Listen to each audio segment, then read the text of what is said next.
안녕하십니까. 안녕하세요. 창세기 33장을 다시 보시겠습니다.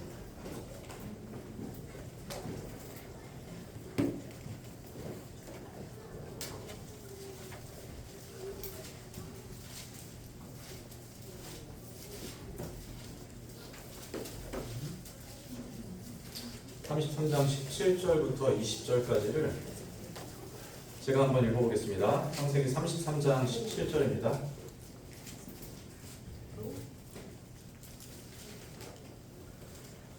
(33장) 17절 야곱은 숫곳에 이르러 자기를 위하여 집을 짓고 그의 가축을 위하여 우리땅을 지었으므로 그 땅 이름을 숫곳이라 부르더라. 야곱이 밧단 아람에서부터 평안히 가나안 땅 세겜 성읍에 이르러 그 성읍 앞에 장막을 치고 그가 장막을 친 밭을 세겜의 아버지 하몰의 아들들의 손에서 베크시타에 샀으며 거기에 제단을 쌓고 그 이름을 엘렐로에 이스라엘이라 불렀더라. 여기까지입니다. 혹시 어디서 많이 좀 들어보신 본문이실까요? 기억을 하셔야 합니다. 제가 지난달에 말씀 이 본문으로 전해드렸었죠. 그래서 17절부터 20절까지 이 말씀을 기억하실 것입니다. 예배의 자리로 라는 제목으로 설교를 드렸었는데 우리 사사기에서도 말씀을 인용해 드렸었죠. 이스라엘 백성들이 예배를 해야 되는 길갈에서 떠나서 복임으로 옮겨갔었고 그곳에서도 하나님께 예배드리지 않으니까 하나님의 사자가 복임에서 나타나서 예배하는 자들을 찾아서 길갈까지 올라옵니다. 오늘 방금 읽었던 이 33장에서도 마땅히 예배해야 되는 야곱에게는 마땅히 예배해야 하는 장소가 분명히 존재했었다고 말씀드렸어요. 그곳은 베델이었습니다. 그렇지만 그가 베델을 떠나서 숫곳에 거하기로 결정하고 그곳에서 제단을 쌓고 예배했어요. 그래서 저희는 이 본문의 예배를 가리켜서 어떻게 표현했었냐면 어쩔 수 없는 예배 혹은 자기를 위하여 드리는 예배, 마지못해 드리는 예배 이런 식으로 설명을 해드린 기억이 있습니다. 기억나시죠? 이런 예배 끝에 하나님께서 야곱을 다스리시는 장면도 우리는 잠깐 다뤘습니다. 34장에서 야곱의 딸 이제 디나가 세겜에게 부끄러운 일을 당하고 또 야곱의 모든 가족이 참 그런 절체절명의 위기에 처하는 그런 장면이 이어지는 34장이죠. 그래서 33장을 이제 교제하면서 우리가 마땅히 예배로 돌아가야 된다는 것을 분명히 말씀드렸고 성도 여러분 각자에게 혹은 가정에게 우리가 반드시 지켜내야 될 예배의 자리가 있다는 것을 우리가 함께 교제했습니다. 이제 오늘은 이 33장을 기억하시면서 35장으로 넘어갑니다. 35장 1절부터 7절까지를 함께 교제하면서 하나님께서 어떻게 이 야곱을 다시 예배의 자리로 이끌어내시는지 하나님께서 어떻게 야곱에게 은혜를 베풀어 주시는지를 함께 교제해 보겠습니다. 35장 1절부터 7절까지 저와 함께 교독하겠습니다. 제가 1절, 성도님들이 2절, 7절까지 읽겠습니다. 하나님이 야곱에게 이르시되 일어나 베델로 올라가서 거기 거주하며 내가 내 형 에서의 낯을 피하여 도망하던 때에 내게 나타났던 하나님께 거기서 제단을 쌓으라 하신지라. 야곱이 이에 자기 집안 사람과 자기와 함께한 모든 자에게 이르되 너희 중에 있는 이 성들을 버리고 자신을 정결하게 하고 너희를 의롭게 하리라. 우리가 일어나 베델로 올라가자 내 환난 날에 내게 응답하시며 내가 가는 길에서 나와 함께하신 하나님께 내가 거기서 제단을 쌓으려 하노라 하매 그들이 자기 중에 있는 모든 이방 신사들과 자기 뒤에 있는 기고리들을 야곱에게 주니라. 야곱이 그것을 세겜 근처 승리나무에 묻고 그들이 떠났으나 하나님이 그 사면 고을들로 크게 두려워하게 하셨으므로 야곱의 아들들을 추격하는 자가 없었더라. 야곱과 그와 함께한 모든 사람이 가나안 땅 우르스로 베델에 이르고 그가 거기서 제단을 쌓고 그곳을 엘 베델이라 불렀으니 이는 그의 형이 낯을 피할 때에 하나님이 거기서 그에게 나타나셨음이더라. 네, 여기까지 1절부터 7절까지 함께 읽었습니다. 35장 1절에서 하나님이 야곱에게 이르시되 이렇게 하면서 하나님이 분명하게 야곱을 찾아왔다고 기록하는데 하나님께서 야곱에게 나타나시는 때를 우리가 주목해야 합니다. 하나님이 야곱을 찾아왔던 때, 하나님이 야곱을 만나셨던 이때는 우리가 방금 말씀드린 것처럼 야곱에게 정말 큰 어려움이 있을 때, 야곱이 그리고 깊은 절망 가운데 있을 때라는 거예요.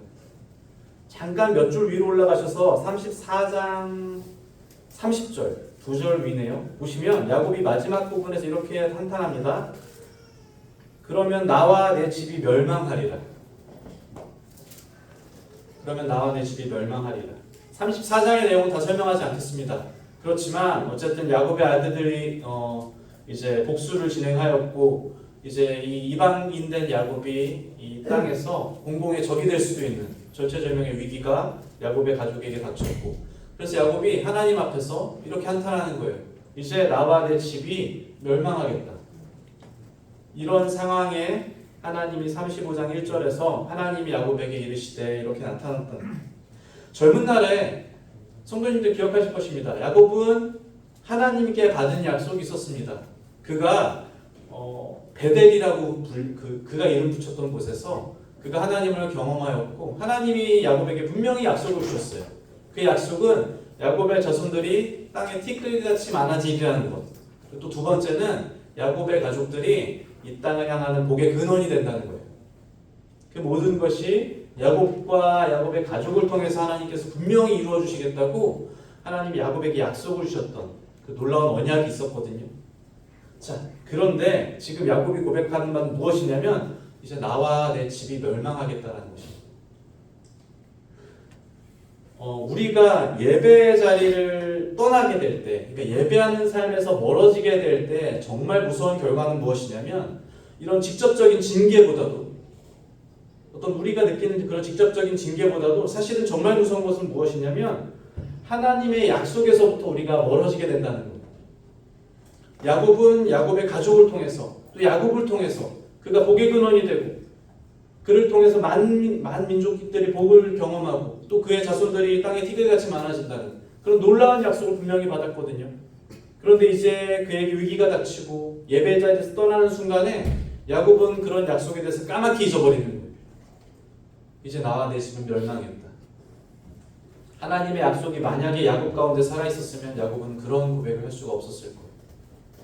그러나 야곱이 예배 자리에서 이탈하고 이제 하나님을 경험하는 삶에서 점차 다른 길로 나아갈 때 하나님의 약속이 그에게 있어서 더 이상 중요한 것이 아니게 됩니다. 이게 사실은 예배의 삶에서 멀어지게 될 때 우리가 경험하는, 또 성도로서 그리스도인으로서 경험하는 정말 무서운 징계가 될 수도 있다는 것입니다. 1절을 다시 보십시오. 하나님이 야곱에게 이르시되, 그럼에도 불구하고 하나님의 신실하심이 바로 여기에 있는 것입니다. 하나님의 약속과 축복이 야곱의 어떠함과는 전혀 상관이 없다는 것입니다. 하나님의 은혜는 야곱의 상태나 야곱의 감정이나 어떤 야곱의 기분에 영향을 받지 않는다.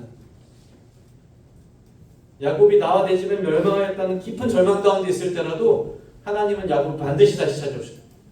그래서 하나님은 야곱에게 다시 말씀하십니다. 하나님이 야곱에게 이르시되, 제가 민수기 23장 19절을 인용하겠습니다. 하나님은 사람이 아니시니 거짓말을 하지 않으신다 그랬어요. 그러면서 인생이 아니시니 후회하지 않으신다 그랬어요. 어찌 그 말씀하신 바를 행하지 아니하시며 하신 말씀을 실행하지 않으시랴. 하나님은 선택하고 결정하신 일에 저와 다르게 후회하거나 되묻지 않으신다. 우리가 잘 알고 있는 것처럼 하나님께서 아브라함을 부르시고 아브라함을 믿음의 조상으로 부르셨을 때 아브라함에게 정말 많은 그 연약함들이 존재했습니다. 아브라함의 아들도 마찬가지였어요. 아브라함의 손자도 마찬가지입니다. 우리가 지금 보고 있는 야곱도 마찬가지입니다.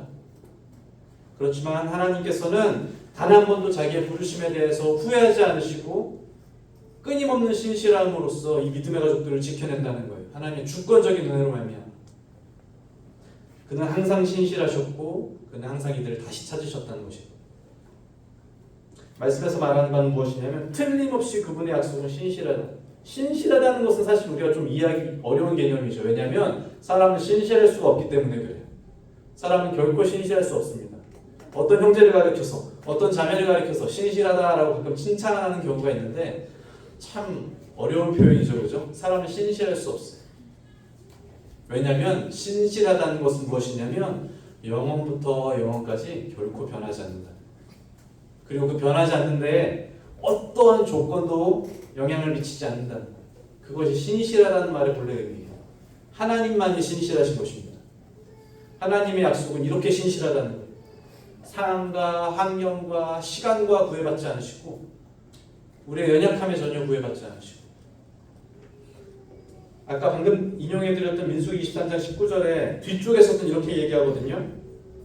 야곱의 허물을 보지 아니하시며 이스라엘의 반역을 보지 아니하시니 지금 우리가 보고 있는 이 야곱이죠. 야곱의 허물을 하나님께서 보지 아니하시니 이스라엘의 반역을 보지 아니하십니다. 물론 그들의 실수와 죄악을 하나님께서 가슴 아파하시고 때로 징계하시고 때로 그들을 다스리지만 그렇지만 그들에게 주어진 하나님의 약속과 그들에게 주어진 하나님의 언약은 결코 변하지 않는다는 거예요. 왜냐하면 하나님은 신실하시기 때문에. 이 언약이 오늘날 우리에게 있다는 사실을 확증하십니까? 성도 여러분들이 믿음으로 받은 구원이 이 변하지 않는 언약이라는 사실을 우리가 확증하냐는 말이에요. 우리도 틀림없이 또 때때로 실수하고 넘어지고 연약합니다. 이것은 부인할 수 없는 사실일 것입니다. 그래서 우리가 스스로를 이렇게 되새겨볼 때 하나님의 약속이 어울리지 않아 보이고 또 하나님의 그런 거룩하심에 나의 존재가 참 어울리지 않아 보이고 이런 괴리감에 대해서 많이 고민하고 있을 수도 있습니다. 그렇지만 정말 중요한 것은 무엇이냐면 하나님이 신실하시다는 거예요. 하나님이 우리를 부르셨고 하나님이 신실하시다는 거예요. 제가 아까 읽었던 그 예배 시간에 제가 이 말씀을 인용해서 감사드렸었죠. 히브리서 4장 15절에 우리에게 있는 대제사장은 어떻습니까?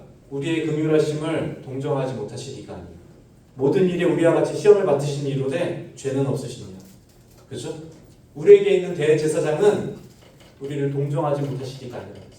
그리고 그 다음 절에서 어떻게 설명합니까? 그러므로 이 말씀이 중요하지 않습니까? 그러므로 우리는 긍휼하심을 받고 때를 따라 돕는 은혜를 얻기 위하여 은혜의 보좌 앞에 담대히 나갈 것입니다. 우리 여기 참석하고 있는 특별히 우리 학생 형제자매들, 그리고 청년 형제자매들 잘 기억하시길 바랍니다. 지금 드리는 말씀은 무엇이냐면 여러분들이 받은 구원은 우리가 경험하고 있는 구원이라는 구속함이라는 은혜는 우리의 기분과 상태에 달려있는 그런 하찮은 것이 아니라는 거예요. 동의하십니까? 네. 우리 감정의 소용돌이에 우리 사춘기를 지나면서 또 청년의 격동의 시기를 지나면서 우리는 참 많은 감정의 소용돌이를 경험합니다. 그러면서 우리의 구원에 대해서, 우리의 믿음에 대해서, 젊은 날에 받았던 우리의 그 은혜에 대해서 우리는 쉽게 의심하고 또 쉽게 판단하고요.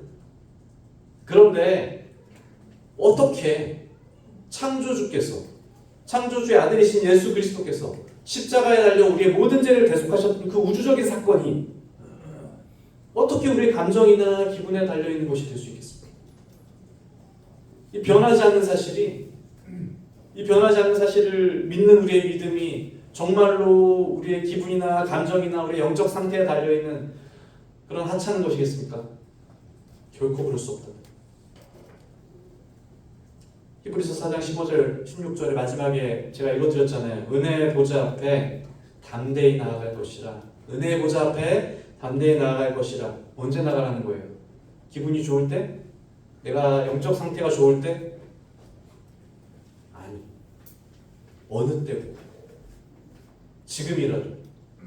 그렇죠? 35장 1절을 다시 보십시오. 하나님이 야곱에게 이르시되 하나님이 이렇게 야곱에게 찾아오셨다라는 거예요. 야곱의 어려움과 야곱의 영적 상태와 야곱의 감정과 관계없이 하나님이 야곱에게 주신 은혜를 다시 말씀하기 위해서 하나님이 주권적으로 야곱을 다시 찾아오셨다는 거예요.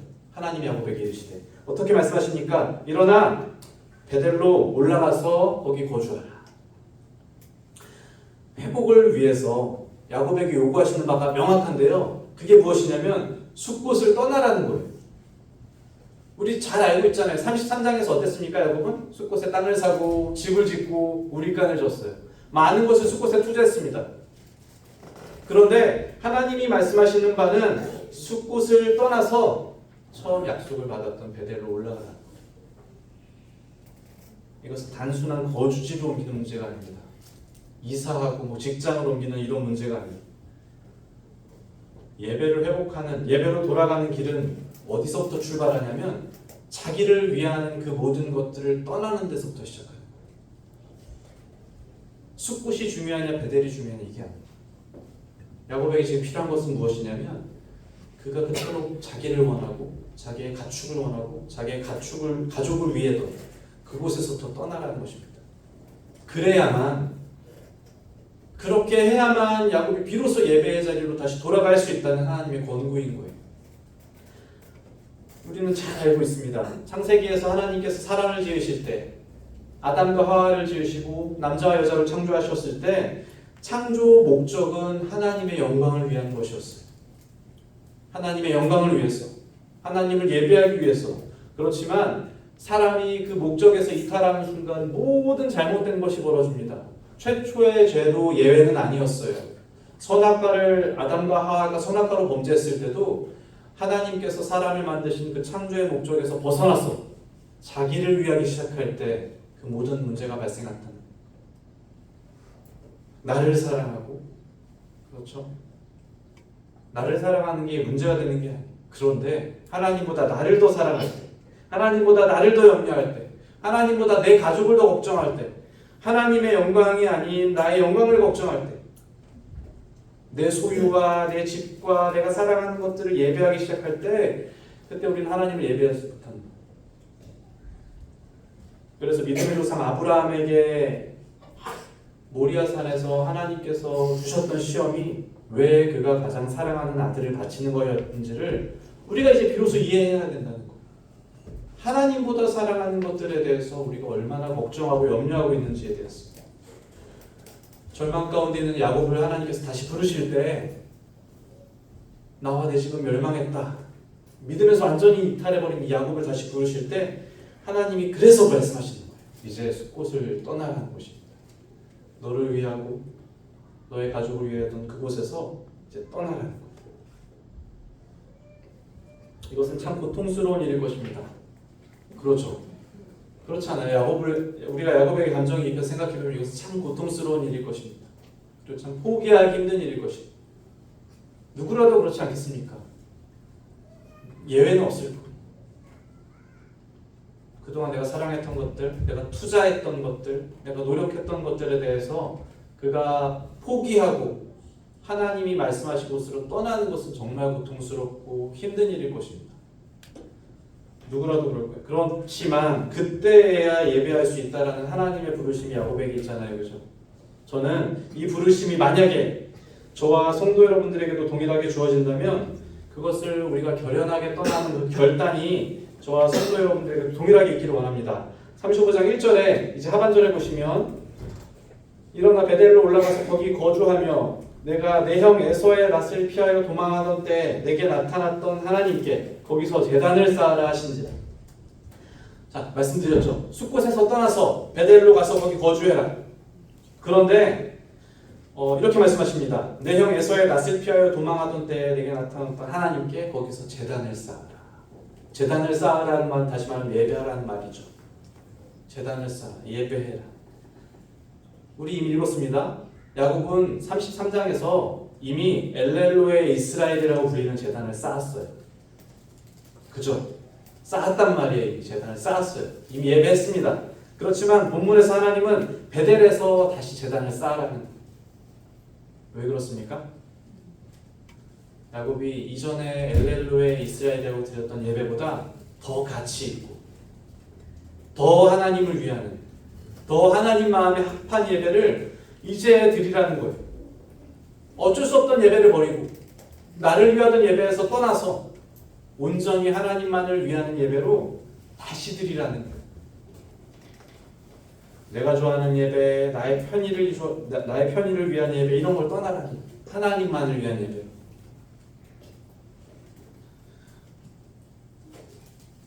나를 만족시키면서, 그러니까 나를 먼저 만족시키면서 하나님께 영광이 되는 예배는 단언코 없습니다. 사람을 먼저 만족시키면서 사람에게 먼저 유익이 되면서 하나님께, 마치 1+1처럼 하나님께 유익이 되는 그런 예배는 단언코 없다는 거예요. 하나님을 위한 예배가 우리 삶에 은혜를 주고 유익을 줄 수는 있으나 순서의 문제죠. 그 순서가 바뀌면 이미 그것은 하나님을 위한 예배가 아니라 나를 위한 예배가 되는 것입니다.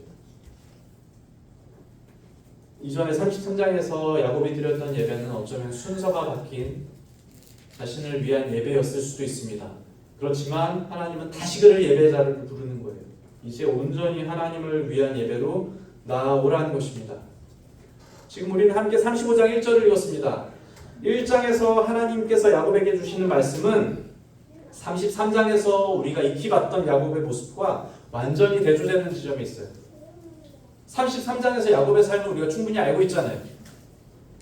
그는 자기를 위하고 자기 가족을 위하고 자기가 하고 싶은 대로 살았어요. 숙곡과 베델에서 그냥 이사하는 이런 문제가 아니라 35장 1절에서 하나님께서 야곱에게 주시는 이 말씀은 무엇이냐면 야곱의 삶의 목표와 가치관이 완전히 달라지는 문제라는 거예요. 사람이 갑자기 변하면 죽는다 그러죠, 그죠? 그러잖아요. 갑자기 뭐 이상한 일 하면 죽을 때가 된다 막 이러잖아요. 사람은 누구나 이렇게 급격한 변화는 받아들이기 참 어려워해요. 그래서 어떻습니까? 사람들은 적당한 지점에서 타협을 보기를 원해요. 예를 들면 이렇게 타협을 본다니까요. 이 35장 1절에서 하나님의 말씀이 야곱에게 들려졌을 때 만약에 저라면 이렇게 타협을 봤을 거예요. 하나님, 제가 베델에 가서 제단을 쌓겠습니다만 숲곳에 좀 더 거주하면서 하나님을 베델에서 예배하겠습니다. 아니면 제가 베델로 일주일에 2번씩 올라가겠습니다. 하나님, 제가 여기서도 예배드리고 거기서도 예배드리겠습니다. 얼마나 많은 변명이 제 삶 가운데서 이렇게 하나님의 부르심과 하나님의 말씀 가운데서 고뇌하고 있는지 모릅니다. 저의 개인을 돌아보면, 저라는 한 사람의 형제를 돌아보면 하나님께서 분명하게 부르시는 것들이 있겠죠. 그런데 그 주님과의 관계를 방해하는 참 많은 변명과 이유가 이미 준비되어 있어요, 제 삶에. 하나님께서 뭐라고 말씀하시면 정말 많은 변명과 이유가 이미 제 삶에 준비가 되어 있어요. 그래서 그 모든 부르심에 대해서 마치 다 막아내는 방패처럼 다 막아낼 수 있는 이유와 까닭이 이미 제 삶에 있더라는 말입니다. 그런데 야곱이 숲곳에 거하는 한 그는 결코 온전한 예배자가 될 수 없다. 그는 완전한 변화를 요구받았어요. 그렇죠?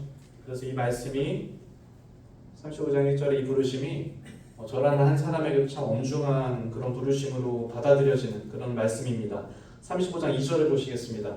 야곱이 이에 자기 집안 사람과 자기와 함께 모든 자에게 이르되 너희 중에 있는 이방 신상들을 버리고 자신을 정결하게 하고 너희들의 의복을 바꾸어 입으라.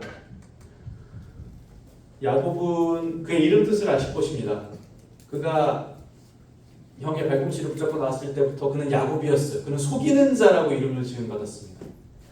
남들을 속이면서 비열하게 살아왔어요. 자기의 유익만을 추구하면서 한결같은 사람이었습니다. 태어났을 때부터. 그래도 야곱이 복의 근원이 될 수 있는 까닭이 무엇이냐면 35장 2절에 있는 거예요. 그가 돌아가야 될 때는 돌아갔다는 거예요. 하나님께서 그를 부르실 때는 그가 그 부름에 응했다는 거예요. 그가 변화되어야 될 때 그가 온전히 변화되기를 선택했다는 거예요. 물론 이것도 전적인 하나님의 은혜일 줄로 믿습니다. 이것은 야곱의 어떤 성품이나 야곱의 결단이나 이런 것들이 아닌 적절한 때에 야곱을 찾아오시고 그에게 다시 약속을 주시는 전적인 하나님의 은혜임을 믿습니다. 자, 그렇지만 야곱은 분명하게 변화될 때 변화되고 돌아가야 할 때 돌아가기를 선택했어요. 우리가 부르는 회개는 이런 것이죠. 회개라고 불리는 것이 이런 것이에요. 이전에 살았던 삶의 그런 방식과 포기하지 못했던 나의 가치관들을 돌아가야 될 때는 결연하게 꺾을 수 있는 거예요. 젊은 날에 야곱이 베델에서 약속을 받고 지금 35장에 이르기까지 최소 20년 이상의 시간이 흘렀거든요. 다시 말하자면 20년 이상을 자기 마음대로 살았다라는 거예요. 내가 하고 싶은 대로 내가 원하는 것을 추구하면서 나의 유익을 위해서 나의 가족의 유익을 위해서 야곱이 그렇게 20년 이상을 살아왔다라는 거예요. 그런데 20년 이상 자기 욕심대로 자기 계획대로 살다가도 하나님이 말씀하시면, 하나님이 부르시면 아무것도 아닌 것처럼 결연하게 방향을 돌리는 거예요. 그게 회개라고 불리는 거예요. 오래된 습관들, 끊지 못한 죄악들, 끊지 못한 관계들 얼마나 많습니까? 해결하지 못하는 나의 자아. 요즘 사람들은 막 되게 오래된 상처들을 계속 가지고 있더라고요. 저도 그럴는지 모르겠습니다.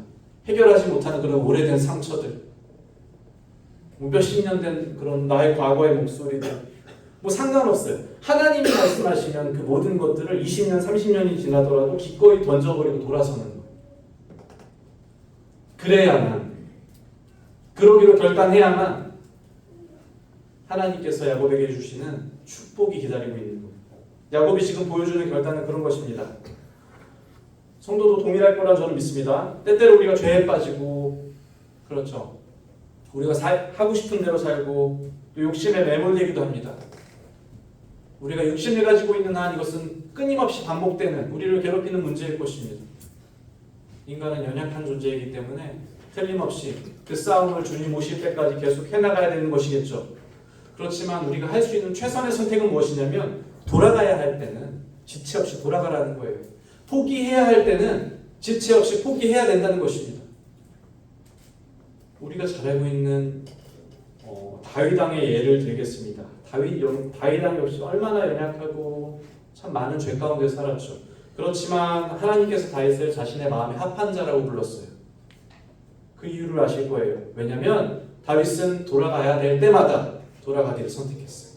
회개해야 될 때마다, 회개의 기회가 그에게 주어질 때마다 다윗은 결연하게 회개하기로 선택했어요. 그래서 하나님이 그를 높여주셨습니다.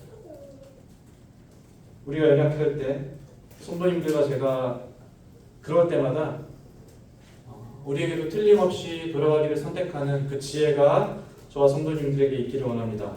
히브리서 4장 15절 말씀을 다시 인용하자면, 우리에게 있는 대제사장은 우리의 연약함을 동정하지 못하시리가 아니요 우리의 모든 일에 우리가 똑같이 시험을 받으신 이로되 죄는 없으십니다. 그죠? 그러므로 우리는 긍휼하심을 받고 때를 따라 돕는 은혜를 얻기 위하여 은혜의 보좌 앞에 담대히 나아갈 것이다. 담대히 나아가시기 원합니다. 35장 3절, 우리가 일어나 베델로 올라가자. 내 환난 날에 내게 응답하시며 내게 가는 길에서 나와 함께 하신 하나님께 내가 거기서 제단을 쌓으려 하노라. 야곱이 비로소 이제 자신이 예배하여야 하는 대상이 누구인지를 비로소 분명히 알게 된 장면이 이 3절에 등장해요. 야곱이 하나님을 가리켜서 뭐라고 설명하냐면, 내 환난 날에 내게 응답하시고 내가 가는 길에서 나와 함께 하신 하나님께 내가 예배를 드리겠다. 엘렐로의 이스라엘에서 야곱이 33장에서 야곱이 예배를 드릴 때는 야곱은 이러한 하나님에 대해서 묵상하지 않았습니다. 야곱은 그저 이스라엘 하나님에 대해서 예배드렸어요. 그런데 이제 35장 3절에서 어떻습니까? 이제 본인이 고백하는 것처럼 분명한 예배의 대상이 있는 거예요. 내 환난 날에 내게 응답하신 하나님, 내가 가는 길에서 나와 함께 하셨다는 하나님. 마치 수치인이 명확한 그런 편지처럼 정확한 예배의 대상이 이제 특정 지어졌다라는 거예요. 1절을 다시 보십시오. 하나님이 야곱에게 어떻게 말씀하십니까? 하나님이 야곱에게 이르시되 일어나 베델로 올라가서 거기 거주하며, 자, 그 다음 절입니다. 내가 내 형 에서의 낯을 피하여 도망하던 때 내게 나타났던 하나님께. 그쵸? 하나님도 야곱에게 자신을 분명히 계시하시잖아요. 그때 너에게 나타났던 그 하나님, 에서를 피해서 도망갔던 때, 환난 날에, 젊은 날에 너가 경험한 그 하나님께 예배를 드려요. 그래서 3절에서 야곱이 응답하는 것입니다. 환난 날에 내게 응답하시며 내가 가는 길에서 나와 함께 하신 하나님께 내가 예배를 드리겠다. 오늘 성도님과 함께 예배를 드렸습니다. 우리 10시 반에 예배 드렸잖아요. 우리 함께 예배 드렸어요. 자, 생각해 보십시오. 우리가 드렸던 오늘 나의 예배는 도대체 누구를 향하는 것입니까? 누구를 향하는 것입니까? 하나님이죠. 당연히 하나님입니다. 그런데 그 하나님이 남의 하나님인지 아니면 나의 하나님인지가 중요한 거라니까요. 어디서 들은 하나님인지 내가 경험한 하나님인지 그것이 우리에게 정말 중요한 문제라니까요. 교회 다니면서 계속 들으셨던 뭐 위대하셨던 하나님, 창조하셨던 하나님, 뭐 누군가를 구원하신 하나님, 그 하나님이 아니고 나를 구속하신 하나님, 나의 모든 죄를 대속하신 하나님, 해결할 수 없는 나의 죄악을 그리스도의 피로써 대속하신 하나님, 그 하나님께 예배를 드렸는지가 중요하다는 거예요. 어느 쪽입니까? 우리가 오늘 드렸던 예배의 대상은 도대체 누구입니까? 야곱이 이전에 드렸던 예배는 정말로 수치인불명의 편지가 되었어요. 우리가 등기나 편지 같은 거 이렇게 보내잖아요. 받는 사람이 없으면 수치인불명 도장이 딱 찍혀서 반송이 돼요. 받는 사람이 없습니다. 이러고 우체국에서 반송시켜 준다고요. 그 사람이 거기 없습니다. 이러면서 편지를 반송시켜 준다고요. 그가 보내긴 보냈는데, 그가 드리긴 드렸는데 받을 사람이 없었어요. 우리가 어쩌면 오늘날 그러한 예배 가운데 있지 않은지를 끊임없이 점검해야 되는, 이것은 신앙의 연차와 구력과 상관없습니다. 우리가 드리는 예배에 대하여 매주에 매일에 그 예배의 대상을 분명히 해야 된다는 거예요. 나의 하나님에 대해서 할 수 있는 대로 나를 찾아오신 하나님, 그죠? 나의 기도를 응답하신 하나님, 얼마나 많으십니까? 성도 여러분들의 기도를 응답하신 하나님에 대해서 젊은 날에 우리를 만나주셨던 하나님, 그렇죠? 기억나시죠? 지금 기억나실 거예요. 성도를 통해서, 말씀을 통해서, 찬양을 통해서 때때로 나를 위로하시는 하나님, 그런 경험 있으시죠? 그러실 것입니다. 병을 치유하시고 우리의 모든 오래된 고통을 낫게 해주셨던 그 하나님, 나의 가족을 구원하시고 내가 기도하던 누군가를 구원시켜 주신 그 하나님, 아브라함의 하나님, 야곱의 하나님, 이삭의 하나님, 그리고 이제 오늘은 누구의 하나님입니까? 나의 하나님. 이게 우리가 오늘 예배를 드리는 대상이다. 나의 하나님. 오늘 우리에게 나의 하나님이라고 부를 수 있는 놀라운 특권을 주셨습니다. 이제 우리가 더 이상 남의 하나님에 대해서 예배하고 아브라함의 하나님에 대해서 예배하는 것이 아니라 오늘 저와 성도님들은 나의 하나님이라고 부르시잖아요. 저는 이 특권에 대해서 저와 성도님들이 끊임없이 기억하기를 원합니다. 35장 4절, 그들이 자기 손에 있는 모든 이방 신상들과 자기 귀에 있는 귀고리들을 야곱에게 주는지라 야곱이 그것들을 세겜 근처 상수리나무 아래에 묻고. 이제 야곱이 떠나기를 결정하고 베델로 돌아가기를 결정한 후에 문득 떠오르는 게 있었어요. 그게 뭐냐면 아직 우리 가운데 이방 신상들과 이방의 문화가 가득하다라는 거예요. 이방 신상들과 자기 위에 있는 귀고리들 이런 것들을 상수리 나무에 묻기로 결정합니다. 생각해 보십시오. 33장에서 그들이 엘레로에 이스라엘로 예배를 드렸잖아요. 그런데 이런 것들을 가지고 예배를 드렸다. 얼마나 불완전한 예배였겠습니까? 이방 신상들과 함께하는 예배, 이방 문화와 함께하는 예배, 예배라고 부르기도 참 부끄러운 예배를 그가 당당하게 드렸다는 거예요. 나를 위한 예배를 드리면서. 그런데 하나님께로 돌아가기로 결단한 그 순간에 그들이 얼마만큼 잘못되어 있는지를 비로소 깨닫는 거예요. 제가 자주 인용해드리는 그런 예화가 있습니다. 날씨가 흐릴 때는 모르는데 햇빛이 환하게 방에 비추면 뭐가 드러납니까? 책상의 먼지가 그렇게 반짝반짝 빛나더라고요. 햇살이 환하게 빛나면 책상에 있는 그 먼지들이 참을 수가 없어요. 내가 도대체 이것들과 어떻게 같이 살고 도대체 이 먼지가 어떻게 숨을 같이 쉬고 있었나. 그러면서 막 책상을 빌어서 물티슈로 청소하기 시작합니다. 환하게 빛이 비출 때 주님의 말씀이 우리 심령 가운데 강력하게 이렇게 비추기를 간절히 원합니다. 그래서 그 말씀의 빛 속에 비춰질 때 우리가 비로소 잘못된 것들을 버리고 마치 먼지와도 같은 그런 죄악들을 틀림없이 털어낼 수 있을 줄로 믿습니다. 그래야만, 그것들을 버려야만 비로소 주님을 경험하는 그 삶으로 나아갈 수 있다는 거예요. 오랜 시간 우리가 자신을 위해서 살아왔던 결과물들이란 결과가 이런 거예요. 어떤 결과냐면 그냥 땅에 묻혀지는 것입니다. 이방 신상들과 그런 이방 문화들이란 결국에는 땅에 이렇게 묻혀지게 될 거예요. 우리가 주님을 만나러 가기로 결정할 때, 주님께서 우리를 부르실 때 그런 것들은 정말 가치도 없이 땅에 묻혀지게 될 거예요. 야곱이 그동안 자기를 위해서 얼마나 많이 투자했던지, 이 이방 신상들을 위해서 얼마나 투자했던지, 또 귀걸이나 금부치들이나 상관없습니다. 그가 그렇게 자기를 위하던 그 모든 것들은 결국에는 땅에 묻혀진다는 거예요. 아무런 가치도 없어요. 마치 흙과 같이 됩니다. 우리가 인생을 살아가면서 스스로는 속일 수 있습니다. 나를 위하고 내가 좋고 하나님도 좋고 이렇게 스스로를 속여갈 수 있어요. 그러나 하나님 앞에서는 그 핑계와 변명이 도무지 통하지 않게 되는 날이 분명히 올 것입니다. 그 가치가 분명하게 드러날 거예요. 이것이 흙에 묻히는 가치인지 아니면 하나님 앞에 영광스럽게 판단받는 그런 가치인지 분명하게 드러날 때가 올 것입니다. 35장 5절을 보시기 바랍니다.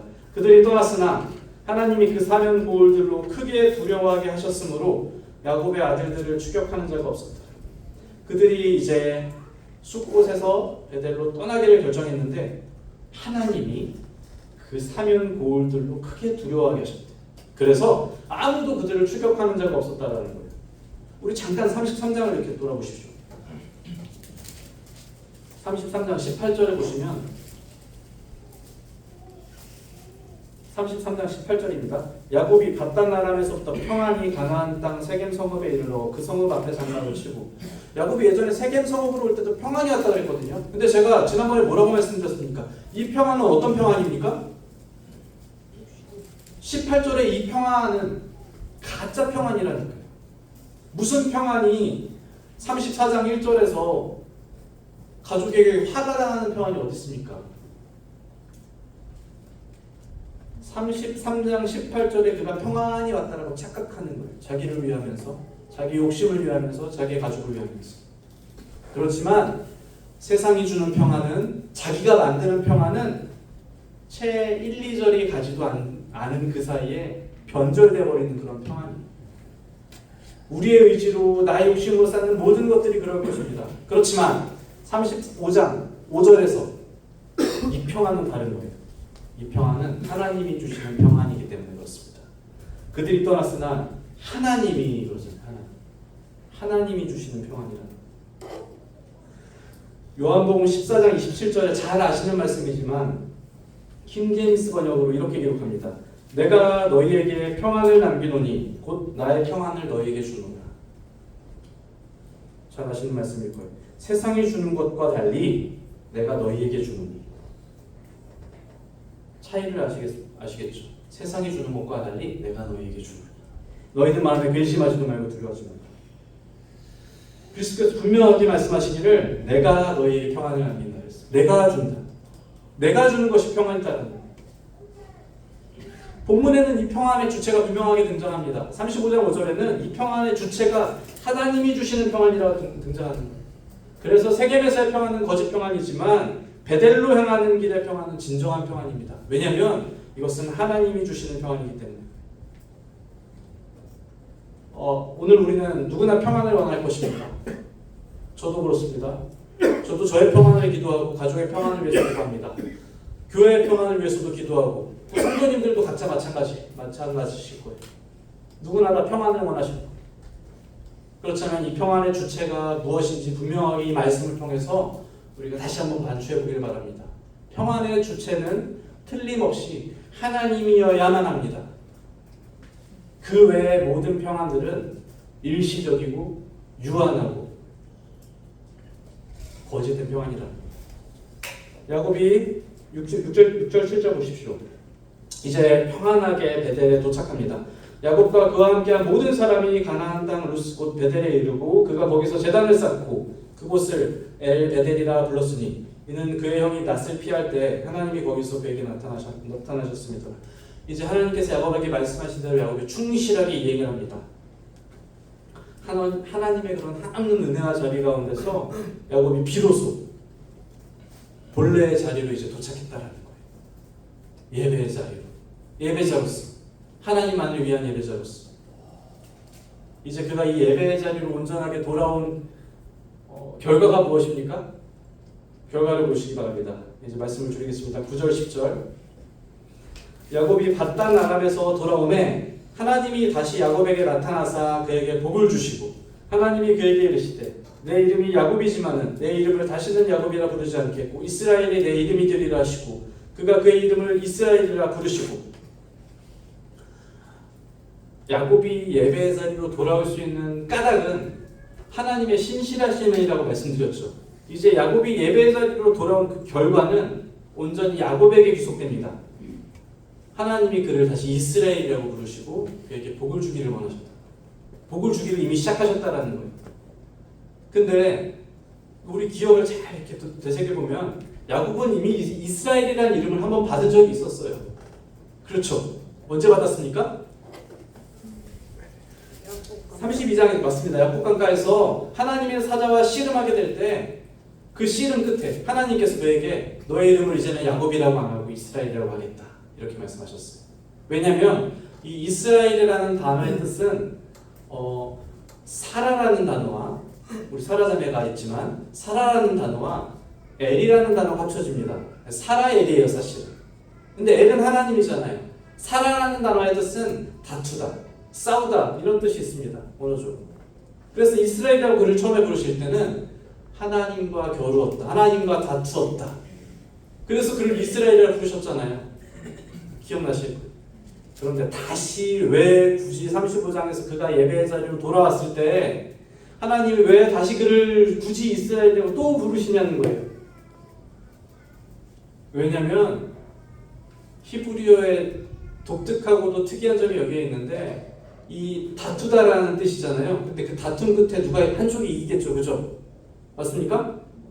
다툼 가운데 누가 이길 거잖아요. 그래서 사실은 이 사라라는 단어는 다투다, 이기다라는 뜻 외에 한쪽이 이겼을 경우에는 지배하다, 다스리라는 뜻이 있어요. 그러니까 지금 여기서 그를 이스라엘이라고 부르실 때는 어떤 의미입니까? 하나님이 이제 그를 다스리신다. 하나님이 이제 이 야곱의 삶을 통치하신다는 거예요. 하나님이 야곱의 삶을 이제 주도하시겠다는 것입니다. 왜냐하면 이제 그 다툼 가운데 하나님이 온전히 야곱의 삶 가운데 임재하셨기 때문에 그렇습니다. 자, 우리 야곱의 이름을 잘 알고 있습니다. 그는 속이는 자로 태어났고 평생을 속이면서 살았어요. 그 가운데 그는 하나님과 다투기도 했습니다. 그렇지만 이제 하나님의 은혜 가운데서 온전한 은혜 가운데서 하나님이 다스리는 사람으로 하나님이 주도하는 인생으로 그가 온전히 변화된 것을 우리 성도님들 함께 보셨습니다. 이것이 진정한 예배하는 삶의 결론인 것입니다. 우리가 예배의 자리로 돌아갈 때 우리가 하나님을 예배하기로 결단할 때 우리 삶에 주어지는 놀라운 축복이 이와 같다는 거예요. 하나님이 주도하는 삶으로 하나님이 예배하는 삶으로. 어떤 삶을 더 원하시겠어요? 내가 주도하는 삶? 내가 내 삶의 운전대를 잡으면서 길을 쓰고 달려나가도 어느 곳에도 도착할 수 없는 그런 삶을 원하십니까? 아니면 정말로 하나님께서 주도하시는 삶? 하나님께서 온전한 목적지로 우리를 인도하시는 그 삶을 원하십니까?